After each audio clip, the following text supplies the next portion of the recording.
one of my favorite people, despite the fact that he has shown up here in person on the Rich Eisen Show wearing something that looks straight out of the Urban Meyer collection in scarlet and gray, is Charles Davis.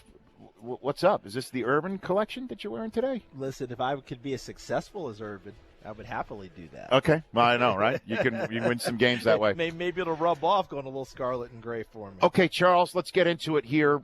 So much of a conversation about what the Browns are going to do that Dorsey already knows. It's going to be who, do you think, at the end of the day here? I still am sitting on Sam Darnold until I see someone else walk across the stage. I understand how we get at this time frame. How many times have you been through it, Rich? We have this flurry right at the end. Well, a lot of information. We would already know sometimes who's picked by now. I think we knew at this point last year was definitely going to be Myles Garrett. Remember our friend Charlie Casserly signed his guy. Yeah, he did. He signed his guy before the You're draft. Talking about Mario Williams, right? I mean, right? I'll never forget that. That was one of the drafts we did in Radio City Music Hall, and Schefter broke the news that it would be Mario Williams and not Reggie Bush. And that was huge. And then Bob McNair, came on our set the next day before the draft and essentially confirmed it. Yep. We were all like, wow. Wow. But you're right. We knew last year Myles Garrett was going to be the guy. And this year the Browns, there's so much speculation, and many people have opined, and I don't think it's a wrong opinion by any stretch. It's something definitely to consider. Well, if Saquon Barkley's the best player in the draft and the Browns have a screaming need there as well, why don't you get him and come back at 4 and get a different quarterback? And I get it, but here's the problem for the Browns and their fans as I see it. They can't afford to pass again and then have someone else that they didn't take do well. They can't afford to do that. They've got to take their guy. So John Dorsey knows what he's doing, right? Listen, he already knows who he's taking.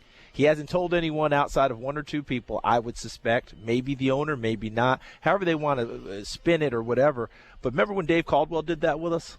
With all of us, with the whole world, with Blake Bortles. He told, I think, one person in the organization prior to, and then about 2 hours before they picked Blake Bortles, he told the people who needed to know that was the direction he was going. So I think John Dorsey already knows, and he's just sitting there waiting for draft night. What would you do if you're the Giants? You're Dave Gettleman. Walk me through what you think you would do. Charles Davis, what would you do? If Darnold is the pick for the Browns, I'm getting one of those position players, and I think I'm getting Saquon Barkley. Me too. That's where I'm going with it. And I understand the Giants. Rich, you understand them as well as anyone. You're a Jets fan, but you're a New York guy.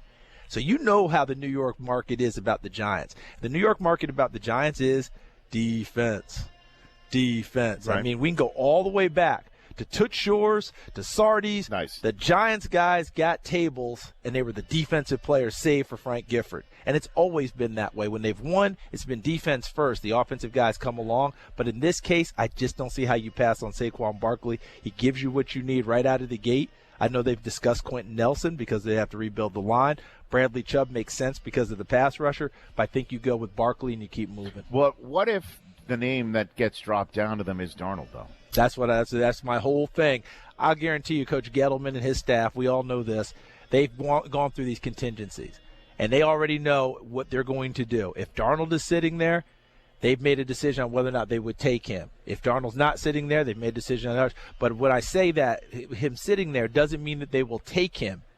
I'm just saying that they've run through the contingencies, and they as an organization know whether they want to do that or not. Well, I think if Darnold drops down to them, and they still have made the organizational decision that we're not going quarterback, then I answer the phone from the Jets. Oh, there's no doubt. You have to. At that point, you tell everybody that somebody else is coming in, like John Lynch did last year, and get them to come up. You wet your beak a little bit by getting a few extra draft choices. Oh, I like that, little Godfather. I like that. But you run the risk of being the person in that town who hands the next generational quarterback to the potentially Jets. To your co-tenant without having potentially the plan to back up Eli Manning now and supplant Eli Manning when it's time, and his time may be up sooner rather than later. I mean, that is a major risk that you're running if you're the Giants. Regardless, though, you're still making that choice at 2 if you just let the person slip and you take Saquon Barkley. Which you know the Jets aren't going to take. The Jets have not used up all that capital to choose a running back, no matter how talented this young man is. And as great as Freeman McNeil was in 1981. But the Giants chose Lawrence Taylor in front of him. Exactly. So let me ask you this, though. Who's the quarterback? Because the Giants could – this is a deep draft, obviously, at this position.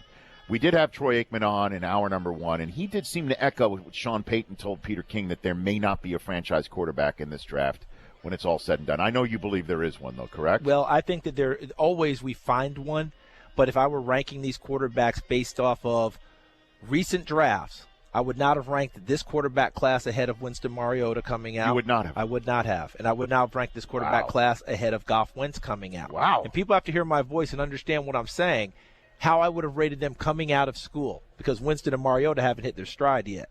Goff and Wentz, they've actually hit their stride. Wow. Okay. So that's how I feel about all this group of quarterbacks. So, Chris, ask our guy the poll question, will you please, here on the show? Will you please? All right, Charles, we're talking about the 5 quarterbacks here. Biggest bust potential among the 5 QBs: Josh Allen, Sam Darnold, Lamar Jackson, Baker Mayfield, Josh Rosen. I hate saying it because I am crazy about the young man, and hopefully one day he will not hold it against me, but strictly because of the accuracy issue, and I know he's tired of it, is Josh Allen. Because I just have not seen that type of player come into the NFL and things appreciably get better and all that changes. I am wanting him to be the one that breaks that chain. I'm wanting him to be the one that changes it up. I know drops by receivers, offensive line. We've done that with just about every one of them that's come through. You know, we talked about with Hackenberg, right? We talked about with Jake Locker. We talked about whatever. It's hard to change that. Now, the flip side for him, though, is he can be like Terry Bradshaw. He can throw that sucker downfield, and you can get 20 yards of pop and maybe give up a few completion percentage points. But 56% in the college game where great quarterbacks are over 70, it's different. Wasn't that part of the conversation about Wentz, too? Not nearly to the same extent, because Wentz was a mid-60% guy. You know? Jeez Louise. Where does it currently stand right now on our poll question? Right now Baker Mayfield's at 34%, Josh Allen 28%. Yeah, and that's the only reason I say it about Josh. I mean, I know people are locked in on Baker and personality and this, that, and everything. I'm eager to see how Baker handles things going forward. Well, I want to take a break and come back and ask you the question I was about to ask you, which is top of the second round.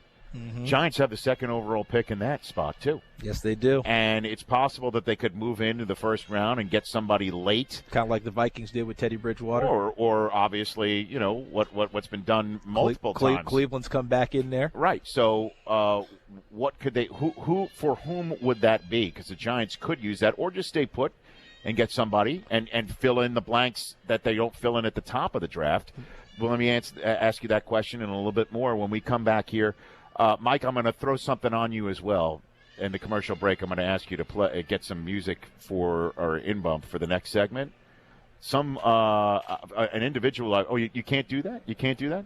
All right. Well, an individual passed away yesterday that I know would bring back some memories for you, and I want to hit that because you're Mr. Pop Culture. When we come back, and you're already nodding your head, you know what I'm talking about. Charles Davis, when we come back here from Dallas on the Rich Eisen Show. Interjections. Hey, that's smart. Ouch, that hurt. Yeah, Interjection. I'm just a Bill. Conjunction, junction. Oh, man. Hooking up words and phrases and clauses. Is the ABC After School Special coming up next? Oh, no, that's definitely not. Bob Dorough, who's a name of an individual. I had no idea his name. The creator of Schoolhouse Rock passed away at the age of 94. Oh, man. Yesterday. As they said on Billions recently, you get into the 90s, a life well lived. That's right. Great show, Charles. Right? Now, I said it was a life well lived in the 80s. You get to the 90s, one hell of a ride. Man, oh, man, oh, man. Do we have the old Gen stat? Can we hit that back? There we go. Old Gen stats. Bob Dorough was a pianist and vocalist who wrote his first Schoolhouse Rock tune after a New York advertising executive approached him in 1971. The executive told him that his sons could not multiply and asked Dorough to set the multiplication tables to music, and he wound up writing 3 is a magic number. Wow. And Schoolhouse Rock debuted in 1973 and ran on ABC for 12 years. So 12 years. Hold on. That's your old awesome. Gen stat. That is awesome, Rich. So 3, what was the name of the title again? 3 is what? 3 is a magic number. So does that compete with 1 is the loneliest number? I guess that could have been some form or fashion based on that. Or what was the Broadway play? One singular sensation. Yeah, that from the chorus line. And Old Gen Stats is brought to you by Farmers Insurance. The road ahead is bound to take some unexpected turns. Farmers Insurance can help you understand your coverage options with our practical knowledge gained from more than 90 years of experience. We know a thing or two because we've seen a thing or two. Find an agent at farmers.com. I don't think Farmers thought that an Old Gen Stat would be Schoolhouse Rock related. That is so cool. You know, we also recently lost the voice of Rudy Kazudi. I did not know that. Yeah, I can't call his name, but the guy who did the Rudy Kazudi show and the whole deal. He took a knee last week. My gosh. All right, Charles Davis here on the Rich Eisen Show, and you will be joining us on the NFL Network live for coverage Friday night all the way through to Mr. Irrelevant. Yes, sir. Those are some of my favorite shows I get to do. Those are fun. With me, you, DJ, and Mike Mayock. It's a blast. So who is, when we go on the air Friday night, who do you think the top quarterback on the draft board is going to be? That the Giants could maybe take a crack at, or somebody comes up and trades to go get? Without the big move, it's Mason Rudolph. You know, unless someone pulls the Mason, which you described in our last segment so accurately, someone moves back in, tries to get him around, to between 28 and 32. To get a fifth year of contract. Exactly, to try and do that one like the Teddy Bridgewater was done recently. But when you get into that next tier of quarterbacks, that's when it starts to really get fun, because I think some of these guys may be pushed up a little bit being quarterbacks, but Kyle Lauletta is the one that people really locked in on, the kid out of Richmond. Yeah. I like Mike White out of Western Kentucky. That's the guy I really like a bunch, but Lauletta gives you better movement skills. He's a guy who can move around the pocket, break the pocket, and he's got a great amount of toughness. We don't always talk about quarterbacks with toughness. How about this, Rich? Lauletta, his junior season at Richmond, last game of the season, deep into November, blows an ACL. He takes the first snap the next season. That's not easily done, and plays a pretty darn good season. So when I look at this kid, I know he's got some grit to him. Well, they're hoping in Philadelphia Carson Wentz does something exactly that. Keeping their fingers crossed. As a matter of fact. So who do you think is the quarterback the Patriots are targeting? Because they have to get one. They have to get one in this draft. I think you could safely say that. I can't imagine that the highest-rated quarterback, which to me would be Mason Rudolph after that next group, wouldn't be a nice target for New England. He played in that offense at Oklahoma State where he was a lot of quarterback, zone read type things, fakes to the back, had enough movement skills to get out of the pocket. He's not a great runner, but he's a strong, forceful runner. And his best throws are similar to what I had seen with these quarterbacks before. I think his best throws are to the perimeter on those fades, and then, of course, the over-the-top balls that he was hitting with James Washington. Doesn't mean he can't make the other throws, but those were the ones that really got him going and got him moving. I would love to see Belichick show everybody that certainly in this day and age where he supposedly lost his touch.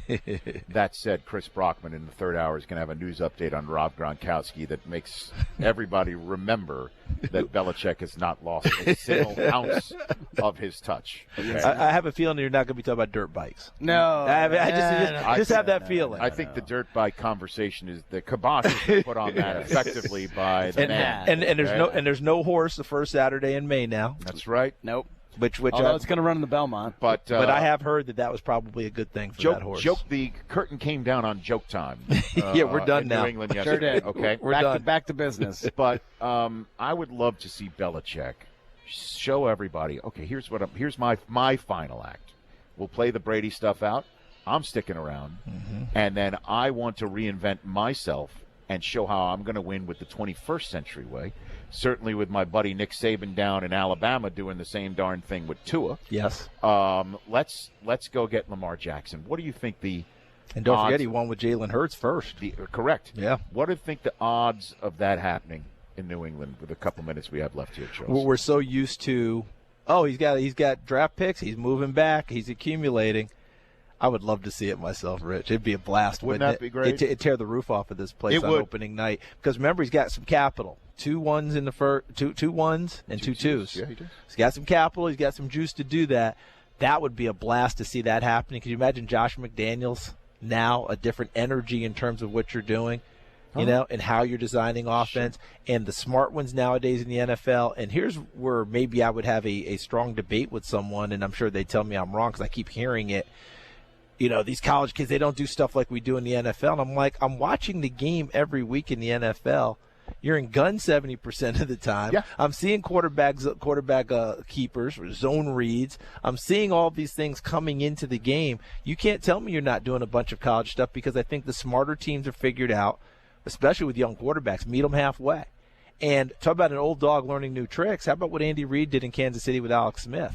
Figuring out what worked for them, putting the quarterback run game back in, those shovel passes inside to Travis Kelce. All that was done because he realized these are the things that actually do confound defenses, and they play to the best abilities of my own players. That would be great. Certainly also you sit in the quarterback room and there's Tom Brady to teach you how to be some sort of lion-hearted professional. By watching it. No, that's said. By watching him. That would absolutely, yes, by watching him. Because I don't know how much Tom's going to be spending time saying, guess what, kid, I'm going to take you under my wing. Mr. Chips doesn't, we're not doing none of these quarterbacks who are, first ballot Hall of Famers by the end of their careers. We've sold that for a lot of years. Those quarterbacks learn by watching, not so much that guy taking them home every day. Charles, you're the man. Hey, appreciate it. I look forward to seeing you the rest of this week. I'll see you on Friday. Yeah, for sure. Absolutely. You keep knocking them dead, guys. At CFD22 on Twitter. The Rich Eisen Show, weekdays at noon Eastern on Audience.